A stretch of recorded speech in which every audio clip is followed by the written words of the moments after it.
بسم اللہ الرحمن الرحیم. ماضی کی ایک سپر پاور اور اس دور کی ایک سپر پاور میں آج کل الیکشن سیزن ہو رہا ہے اور اس کا رزلٹ ان دونوں ممالک کو تو متاثر کرے گا مگر ساتھ دنیا کو بھی متاثر کرے گا. ہم صرف اپنی بات کریں تو ان دونوں ممالک یعنی امریکہ اور برطانیہ پر ہمیشہ الزام لگتا ہے کہ پاکستان میں اصل تبدیلی ان ممالک کی خواہش پہ لائی جاتی ہے. بلکہ میں تو سمجھتا ہوں کہ لنڈن پلان کا ذکر نہ ہو اور رجیم چینج کے تانے امریکہ کو نہ دیے جائیں تو ہماری شاید سیاست کمپلیٹ ہی نہیں ہوتی ہے. بہرحال پہلے برطانیہ کی بات کر لیں. برطانوی انتخابات میں لیبر پارٹی نے 400 نشستیں جیت کے تاریخ لکھ دی ہے کیونکہ 2019 کے انتخاب میں جیرمی کوربن کی سربراہی میں پارٹی کی اس صدی کی سب سے بڑی شکست کا سامنا کرنا پڑا تھا.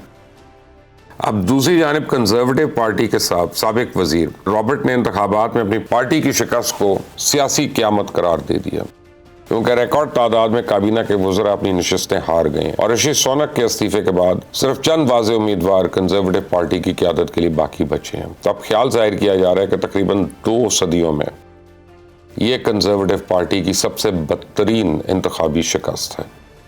توقع کی جا رہی ہے کہ آنے والے دنوں میں پارٹی کی سمت کا تعین کرنے کے معاملے پر جماعت کے اندر ایک رسہ کشی دیکھنے میں آ سکتی ہے. بہرحال برطانیہ میں کنزرویٹوز کا 14 سالہ دور ختم ہو گیا جس میں کنزرویٹو پارٹی کے 5 مختلف رہنماؤں نے وزارت عظمیٰ کا منصب سنبھالا. لیبر پارٹی بھاری اکثریت سے کامیاب ہو کے حکومت بنانے کی پوزیشن میں آ گئی اور اب سر کیئر سٹارمر جو ہیں وہ نئے وزیر اعظم بن گئے ہیں کیونکہ برطانوی سیاست میں پیش رفت ہمیشہ بڑی تیزی سے ہوتی ہے اور انتخابات کے نتائج کے اعلان کے کچھ دیر کے بعد نئے وزیر اعظم کی تقرری کر دی جاتی ہے. رشی سونک نے 10 ڈاؤننگ اسٹریٹ چھوڑ دی ہے اور ان کی جگہ سر کیئر جو ہیں وہ نئے وزیر اعظم بن چکے ہیں. اس سے پہلے رشی سونک نے بکنگھم پیلس میں اپنا استعفیٰ برطانوی بادشاہ کو پیش کیا جس کے بعد سر کیئر کو نئی حکومت بنانے کی دعوت دی گئی اور کیئر سٹارمر اس کی بات کی جائے تو برطانوی سیاست میں نسبتاً نیا چہرہ ہے.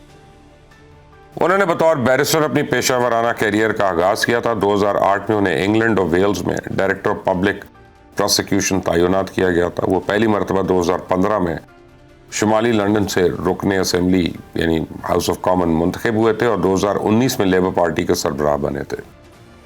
تو اس الیکشن میں سر کیئر جو ہیں وہ شمالی لندن کے ہی حلقے سے کامیاب ہوئے ہیں اور انہوں نے اپنی تقریر میں کہا کہ لوگ تبدیلی کے لیے تیار ہیں اور ان کی حکومت پرفارمنس کی سیاست کرے گی. سٹارمر اکثر کہتے ہیں کہ وہ مزدور طبقے سے تعلق رکھتے ہیں اور ان کے والد ایک کارخانے میں اوزار بناتے تھے اور ان کی والدہ ایک نرس تھیں. ان کے گھر والے لیبر پارٹی کے پرانے حامی تھے بلکہ سٹارمر کا نام بھی پارٹی کے پہلے سربراہ جو ایک کانکن تھے کیئر ہارڈی ان کے نام پر رکھا گیا تھا. تو سٹارمر نے اپنے خاندان میں یونیورسٹی جانے والے پہلے فرد تھے.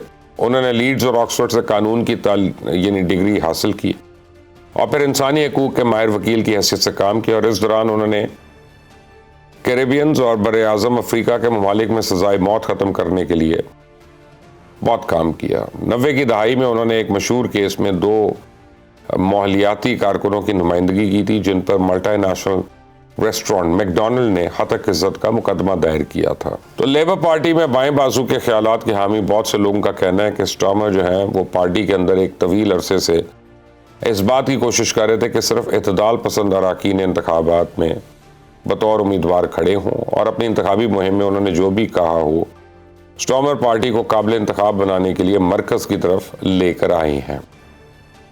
تو سوائے چند سخت گیر موقف والی سکیمز کے سٹارمر نے برطانیہ کے خراب معاشی حالات کا حوالہ دیتے ہوئے بہت سی مہنگی پالیسیوں کو ترک کر دیا. دوسری جانب رشی سونک نے اپنے الوداعی خطاب میں پارٹی لیڈر کے عہدے سے مستعفی ہونے کا اعلان کیا اور کہا کہ نیا لیڈر آنے تک ذمہ داری ادا کرتا رہوں گا اور عوام کے غصے اور مایوسی کا احساس ہے اور اس نقصان کی ذمہ داری قبول کرتا ہوں. عوام نے واضح اشارہ دیا ہے کہ حکومت کو بدلنا ہوگا جبکہ رشی سونک نے لیبر پارٹی کے لیڈر سر سٹارمر کو جیت پہ مبارکباد دیتے ہوئے کہا کہ کیئر سٹارمر مہذب شخص ہیں, ان کا احترام کرتا ہوں اور سر کیئر کی بطور وزیر اعظم کامیابی ہم سب کی کامیابی ہے. بہرحال برطانیہ میں یہ بہت بڑی تبدیلی ہے خاص کہ اس کے یورپین یونین سمیت مڈل ایسٹ میں کافی اثرات متوقع ہیں کیونکہ اس وقت جو احتجاج غزہ کو لے کے برطانیہ میں ہو رہا ہے لیبر پارٹی کو اس کو نظر انداز کرنا ممکن نہیں ہوگا. پھر صرف یہی نہیں, چند ماہ بعد امریکہ میں بھی الیکشن ہونے جا رہے ہیں تو وہاں پہ بھی بڑی تبدیلی متوقع ہے اور اگر وہاں تبدیلی آ گئی تو اس کو امریکہ سمیت دنیا بھر پہ گہرے اثرات پڑیں گے کیونکہ اگر ڈونلڈ ٹرمپ الیکشن جیتے گا جس کا ابھی تک تو امکان ہے تو وہی ہوگا بلکہ اس سے بھی زیادہ کی توقع ہے. اس میں کوئی شک نہیں ہے کہ ٹرمپ اینٹی اسٹیبلشمنٹ ہے.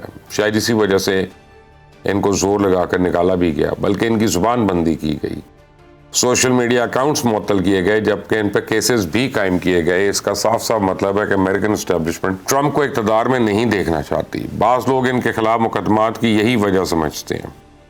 ایک مقدمے میں انہیں مجرم بھی قرار دیا جا چکا ہے، جرمانے بھی ہو رہے ہیں، لیکن امریکہ میں جمہوری اقدار مضبوط ہے، اس لیے انہیں الیکشن لڑنے سے نہیں روکا جا سکا.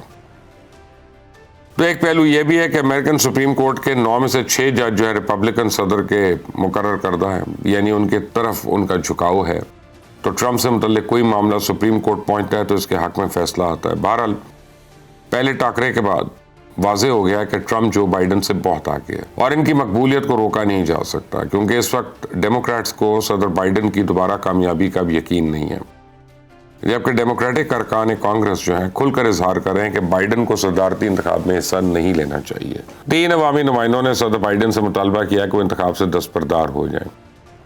پھر امریکن پریزیڈنٹ جو بائیڈن نے اقرار کیا ہے کہ انہوں نے ڈونلڈ ٹرمپ کے ساتھ صدارتی مباحثے کے دوران بہتر کارکردگی کا مظاہرہ نہیں کیا، مگر اس کے باوجود انہوں نے اپنے حامیوں کو یقین دلایا کہ وہ صدارتی دور کا حصہ رہیں گے.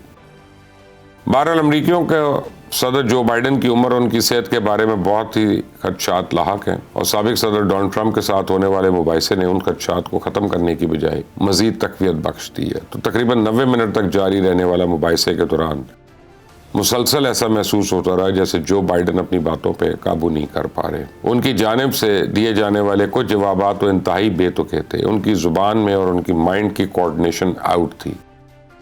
البتہ اس بات میں بھی کوئی دو رائے نہیں ہے کہ یہ بحث کسی بھی صورت جو بائیڈن کے لیے پازیٹیو نہیں تھی. دوسری جانب بحث کے دوران سابق صدر ٹرمپ بڑی حد تک نظم و ضبط کے ساتھ کارکردگی دکھانے میں کامیاب رہے، اور انہوں نے ایسے کسی بھی موضوع میں پڑھنے سے اجتناب کیا جسے بحث پٹری سے اتر سکتی تھی. بی بی سی کے امریکن پارٹنر نشریاتی ادارے سی بی ایس نیوز کے ایک پول کے مطابق اہم مقابلے والی ریاستوں میں یعنی سوئنگ سٹیٹس میں ٹرمپ کو بائیڈن پہ 3 پوائنٹس کی برتری حاصل ہے. اور ان پولز کا نتیجہ یہ ہے کہ قانون ساز اور ان کی مہم کے لیے عطیہ دینے والے عوامی سطح پہ بائیڈن سے انتخابی دور سے دستبردار ہونے کا مطالبہ کر رہے ہیں. پھر نیو یارک ٹائمز اور سی این این نے بدھ کے روز خبر دی کہ صدر بائیڈن نے ایک نامعلوم اتحادی کو بتایا تھا کہ ان کو معلوم ہے کہ ان کا دوبارہ انتخاب خطرے میں ہے، اور جب یہ واضح ہو چکا ہے کہ جو بائیڈن صدارتی انتخاب سے دستبردار نہیں ہو رہے تو یہ سوال اپنی جگہ موجود ہے کہ کیا ان کو زبردستی اس مقابلے سے باہر نکلنے پہ مجبور کیا جا سکتا ہے. تو یہ بڑا پیچیدہ معاملہ ہے. امریکہ کی جدید سیاسی تاریخ میں کسی بھی مرکزی سیاسی جماعت نے صدارتی نامزدگی میں ایسا نہیں کیا. تاہم قواعد و ضوابط میں کچھ ایسی گنجائش موجود ہے جس کے ذریعے کم از کم یہ ممکن ہے کہ بائیڈن کو مجبور کیا جائے. بہرحال جو بائیڈن کا کچھ بھی بنے، میں اتنا جانتا ہوں کہ ٹرمپ کے الیکشن جیتنے کے امکان سے یورپ کی تو نیند اڑی ہوئی ہے. ڈیموکریٹس دل برداشتہ ہیں، میڈیا ہوش و حواس کھو بیٹھے اور سوشل میڈیا کمپنیز خوف میں مبتلا ہیں.